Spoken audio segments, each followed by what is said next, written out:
You're listening to a Frequency Podcast Network production. As a freelancer, sometimes it can feel scary for the fact that if in a month your income is dramatically changing because you lose a client because of X, Y, and Z reason, it's scary to go look at those numbers and think, how am I going to pay for life? That's Frances, a 31-year-old personal trainer living in Toronto. She has been a freelancer for almost 10 years now. And in all that time, she's never been able to make a budget and stick to it. Ultimately, it comes down to the fear of knowing what my numbers are, because my numbers have always felt scary because my income is always fluctuating. Last year, her highest paid month was April. She brought in $4,750. Her lowest month was October, $685. This is the unpredictability that has been holding her back from making a successful financial plan. Better being able to forecast when those upswings and downswings are helps it feel like it's easier to actually know, okay, this month I can save more if I want to, because I know I'm going to have an influx, or this month everything has to be exactly to the budget. Otherwise, we're going to incur more debt, or I'll have to tap into my savings in order to make sure that I can make this payment. This year, she's aiming to overcome those financial fears and tackle budgeting head on. I had a friend say very plainly, if you don't look at your finances, they'll have control over you instead of the opposite.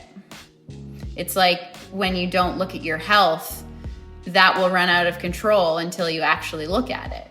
And there's a lot of fear around that. There's a lot of discomfort around that. For me, this is like my fitness. I have to keep going back to it and flex it and look at those spreadsheets. Otherwise, I'm just never going to be able to lift that certain amount of weight, or I'm never going to be able to actually make that certain amount of money. It doesn't just come out of thin air. But this year, it's a little tricky because inflation means that the cost of goods and services, which you budget for, are totally unpredictable. So how do you build a budget when nothing in your financial world is predictable?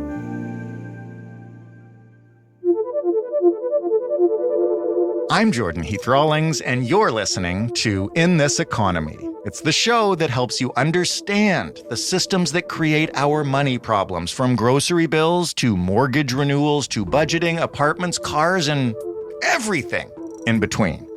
Each episode, I talk to a person facing a financial challenge, like Frances, and then to an expert who knows the ins and outs of that problem and can explain the factors causing it and offer, if not perfect solutions, then options. Things that you can do, even in this economy. Despite the unpredictability of the market, a growing number of Canadians, whether by necessity or choice, are joining Frances in the freelance ranks. Statistics Canada reported that 2.9 million Canadians were self-employed in 2018, up from 1.2 million in 1976, and that number is likely way higher today. There's a lot of research that's saying that it could be, including people that have side gigs, could be up to 28%. Then others say 1 in 10. The research is kind of all over the place because a lot of people don't report their incomes. That is Joe Collins, the owner of Avalon Accounting. His firm specializes in accounting for small businesses, which means, yes, freelancers. I think even from the data that we do see, just a quick Google search will tell you that number is increasing and rapidly. Some say it almost doubled between 2022 and then this year here. And then obviously through the pandemic as well. A lot of people, thought, I have some extra time on my hands, I'll make some extra income. Do we know what's behind that? The pandemic is fine for finding side hustles, but in terms of like the people who are living gig to gig or contract to contract without a regular employer and juggling clients. Yeah, I think it's probably a convergence of a lot of different factors. One is the barrier to entry for doing service type work online, getting paid, finding clients, that kind of thing is obviously much more accessible these days than it ever has been. Likewise with other, apps and things of having, Uber Eats or Uber itself, other avenues of sort of structured gig work is more accessible now than it's ever been. And then converging on the need for extra income, as we've seen prices of things rise, I think people are almost as a necessity looking for other ways to supplement their normal income, or, giving up their full-time job to focus on what seems to be maybe more money, more income immediately from a gig type work or freelancing type work. Are you seeing that reflected in the people who come to you for accounting help? Is there an increased demand for support for freelancers or self-employed people? And what are they looking for? Yeah, I mean, we see a lot of people reaching out through our website and phoning in, that kind of thing, looking for more support on that. And I know I work out of a co-working space and we definitely have a subset of people and a certain demographic in there, but lots of questions coming from people that have recently started freelancing or gone out on their own. And generally what they're looking for is just a demystifying. It's not something we learn in high school or in college about how to actually file your taxes, how taxes work, and putting all those things together so that you can actually file your taxes and meet all of your obligations and regulations and all of that. I think there's a lot of just not knowing what they don't know. That tends to be the kind of early statement I hear from new freelancers. When someone gets into the business like that and they don't know what they don't know, what's the biggest mistake they can make through that ignorance? Well, I think the context of people moving to gig type work or going to freelancing is that they were employed. Maybe the work isn't what they wanted. They didn't like their boss. They're ready to move to a new job. And they look at freelancing as an option. They maybe have a few clients. They think, hey, I could do some work for this. And I think I could put my income together doing this. The first year is a really challenging one because even if you're being successful with finding those clients and getting paid on time and all of that good stuff, you get these paychecks, so to speak, from your client. They're paying their invoices. And the biggest thing is that tax isn't taken off of that. And tax, if you really look closely at your pay stub, if you're employed, it is a big chunk of what you're getting paid. Mm-hmm. And I think that's a big realization in the first year for a lot of freelancers that they need to set a lot of money aside, and not easy to do when the money's in your bank account to not spend it. I think that's one of the biggest challenges new freelancers find for sure.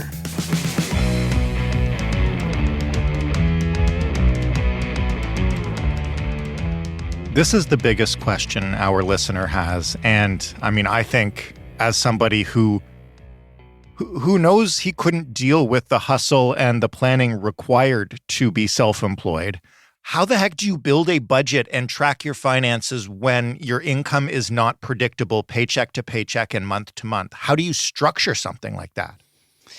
Yeah. And that is, it's a super challenging thing.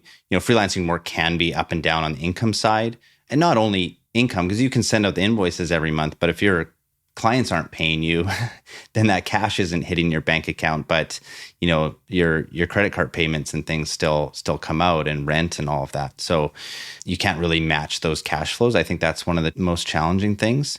And then on the expense side, there's unexpected things that come up. You can budget till the cows come home, but then I think we're over $6 for a loaf of bread here in Victoria. And, how do you plan for 20, 30% extra on your groceries in a given year? And budgeting itself, and we do this for businesses as well, is that budgeting is one aspect of it. You can look at your year and hopefully get a snapshot of where you might be in a year.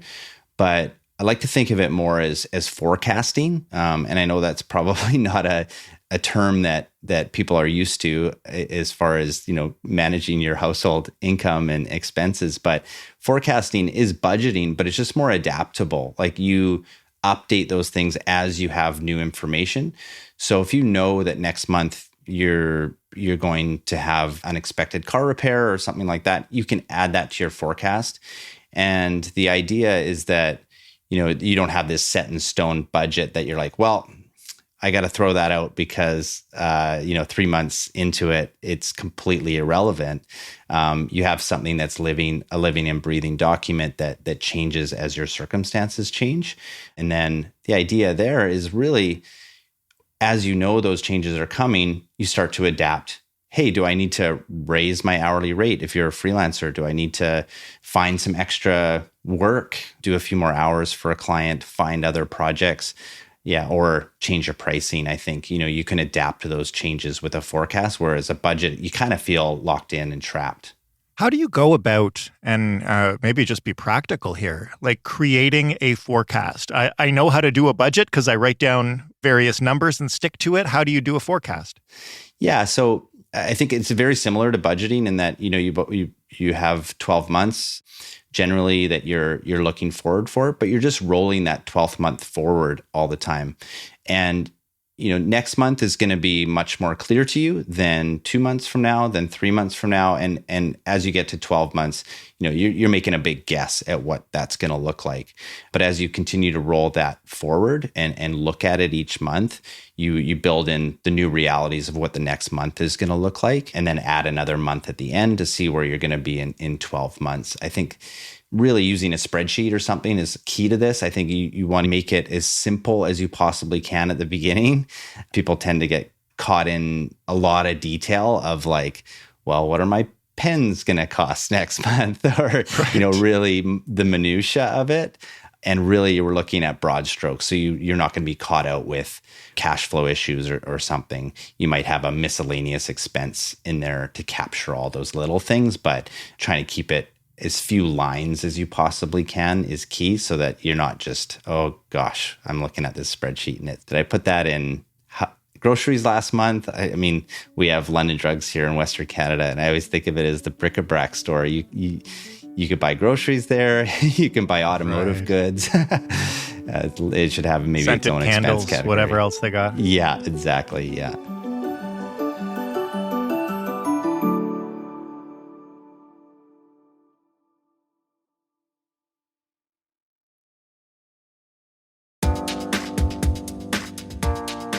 Let's put taxes aside because I want to dive into that in a moment because it is super important. Aside from taxes, when I look, and again, as somebody in a full-time employed job, I look at my pay stub and I see a lot of things that are just being taken out of it for my benefit and because I've signed up for them.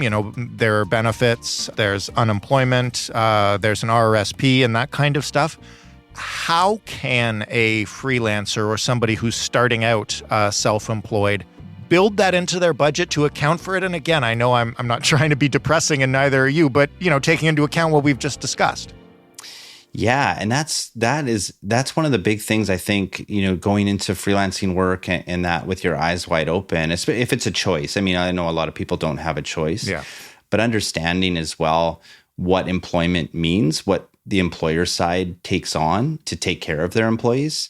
And that is the CPP piece. So a Canada Pension Plan, there's two sides of that. I think people don't understand is that, you see that come off your paycheck, but your employer is actually matching that amount on their side as well and putting that money in.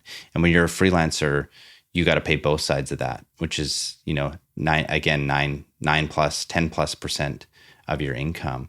And then things like EI, which aren't mandatory for freelancers. You can opt into it if you like, but most people don't.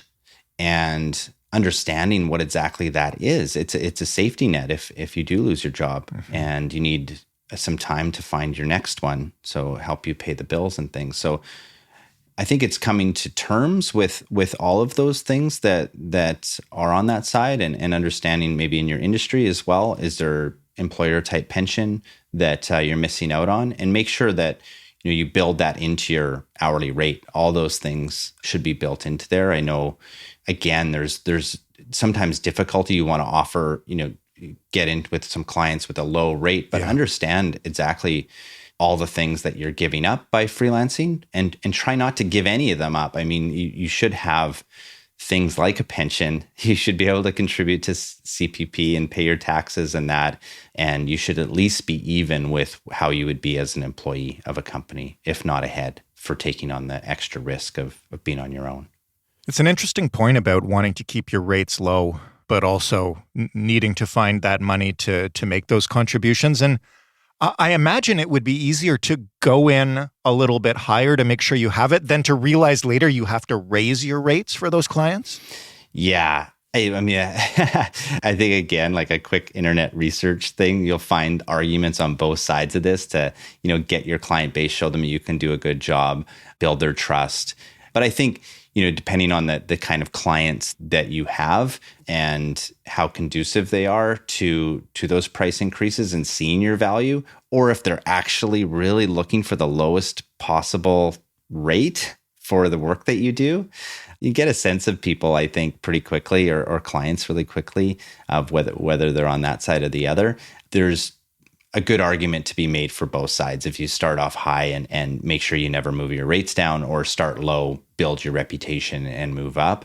It depends on individual circumstances, I think, and the kind of client base that you're looking at. But you definitely don't want to be trapped into a low rate that really is undervaluing the work that you're doing and the value you're providing. As we talk here, at the start of the year, this is when a lot of self-employed people start to think about tax deadline coming in a couple of months, begin to get your documents together and try to budget for it. But let's talk about it first more generally. When you're making a budget at the beginning of a year, how much should you plan to put aside to cover taxes? Is there a reliable formula that you can apply that you can be reasonably sure will include everything you might owe? Yeah, I always kind of think of that as the thirds rule. You put a third aside to cover taxes. And that's more than enough for a lot of people. It does vary, of course. If you're in a really high income, you could be higher than that. But putting a third of your income aside into a saving account or something like that, then you should be covered for any taxes owing. And I want to be clear, I'm not talking about HST or GST here. I think that is not your money, so you shouldn't treat it as such.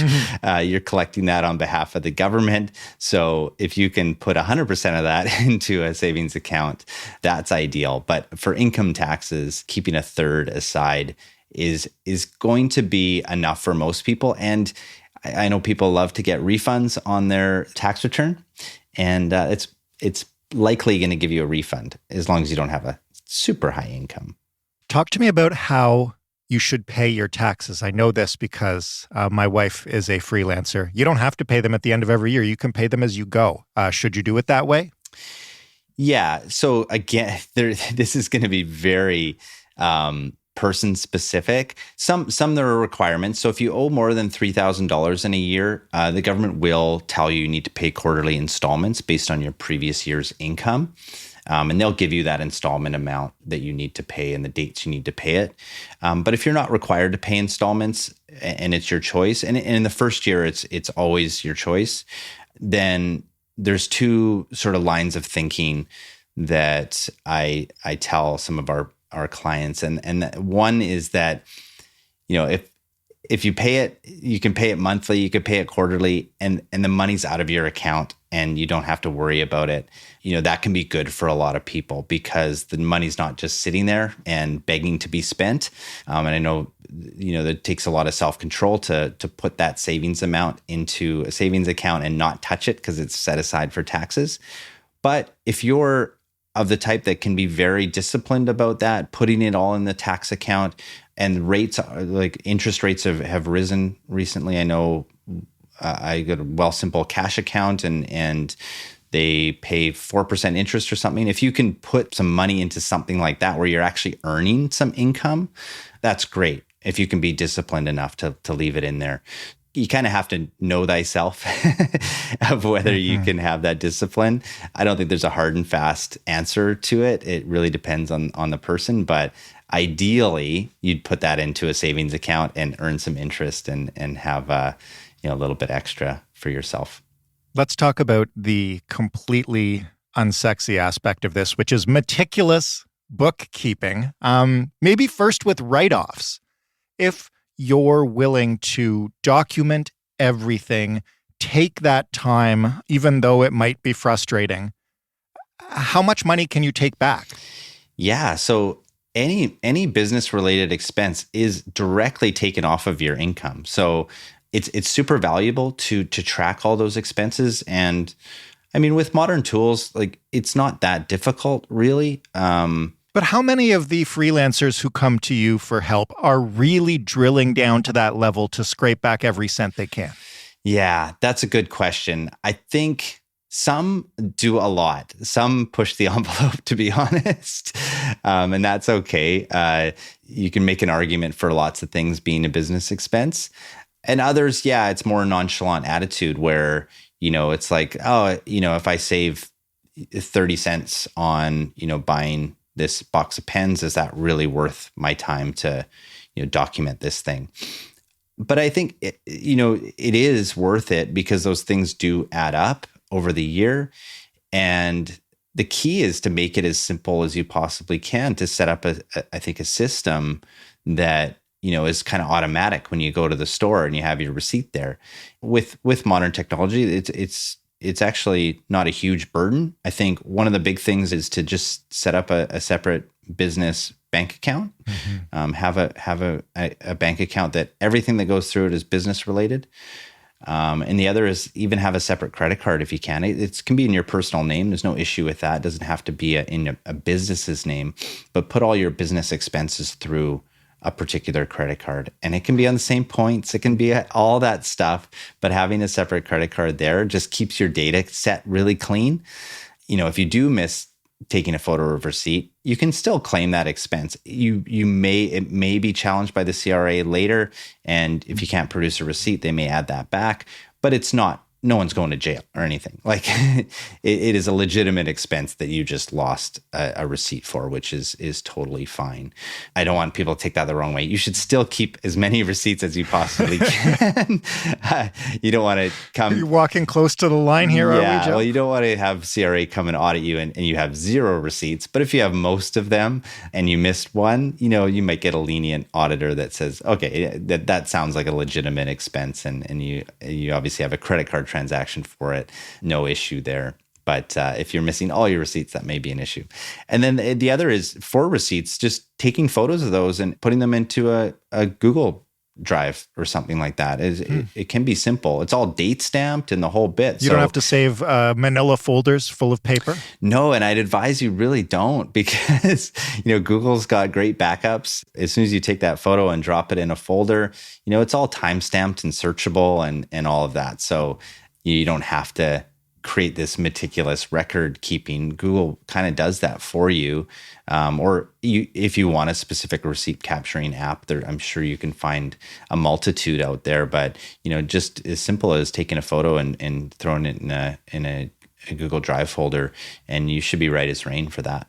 Before we say goodbye, I want to ask you about the big picture of pushing yourself to do this work because you know how important it is. And, when we spoke to Frances, she told us that, she waited as long as she possibly could to even start budgeting and tracking, just because of the kind of guilt and shame associated with not knowing where your money's going or how much is coming in. And I imagine it can seem incredibly daunting when you're doing this as a new freelancer starting from scratch. Absolutely. I would say that the emotional and mental side of the budgeting and forecasting is probably the biggest challenge. I think when we start anything, there's a lot of energy that you have and motivation to do the right things. But if you have a bad month, or you bought something you weren't supposed to or wasn't in your budget, you probably don't want to look at that and repeat that feeling over and over again. It's like any behavioral change, habit change, you kind of think of those things ahead of time and plan for them. There are going to be moments where you make a mistake. There are going to be months where you didn't make the income that you were hoping to. Have a plan for that. Is there a time that you go in? What is it? Make it easy, make it obvious, and set a time for that stuff to happen, and just show up for it and build that habit. And it can take time, but we just start again. And if you've fallen off, then you start again, and slowly but surely you build that habit and know that there's things where you can see them coming, and don't deny that you're going to make some mistakes and try to be too perfect, but take that, be kind to yourself and just get back into it. I think that's the key to it. Maybe one last question, because this can seem, and I'm not in any way trying to cast aspersions on what you do, but it can seem intimidating and like drudgery to somebody who is presumably freelancing because they want to do what they love as a career. Do you have any recommendations for how to make taking control of your finances and budgeting properly a little bit more approachable, fun, accessible? I'm not sure exactly the word I'm looking for, but you know what I mean? Yeah, absolutely. Yeah, and that's the funny thing about the whole budgeting, forecasting, tracking your income and expenses and bookkeeping and the whole bit, is that whether you just have a side gig or this is your full-time freelancing job, it's the same amount of work almost, because you have to do the same forms and GST and all that stuff. So number one is, I think, just coming to terms with that this is, it's not always easy. It is something new, and acknowledging that's a part of it. It's something new and different. And it's like learning any new skill. I think that the more you do it, the better you'll get at it. But as far as making it fun, I think setting some time aside is one, so that you don't have other distractions going on. But, whether it's a reward at the end of doing that thing, and that could be, food related or experience related or show related kind of thing. Maybe that's the time you listen to a particular podcast or something, because it's not heavy lifting mentally always. Right. A lot of it can be data entry, but sinking into that, get some groove music going and just enter those into your spreadsheet and know that you're doing the right things. And that should help you feel better about adulting hard. Adulting hard, or whatever you want to call it. It does suck. It's not easy. I'm not going to lie to you, but if you are a freelancer and you want to try budgeting or forecasting this year, here's what you need to do. First, and probably most obviously, you need to make a list of all your expenses, all of them. This includes day-to-day stuff, like rent and groceries, and the business stuff, like the tools or the taxes. But it should also include things like health and retirement contributions. Once you have that total, you can work backwards from it to determine what you need to charge your clients to afford the things you deserve. You shouldn't have to deprive yourself just because you're your own boss. Second, taxes. Lots of fun. When it comes to income taxes, start by setting aside a full third of your pay for collection. Then you can think, do I trust myself to leave that money alone for an entire year? If the answer's no, quarterly payments are probably your friend.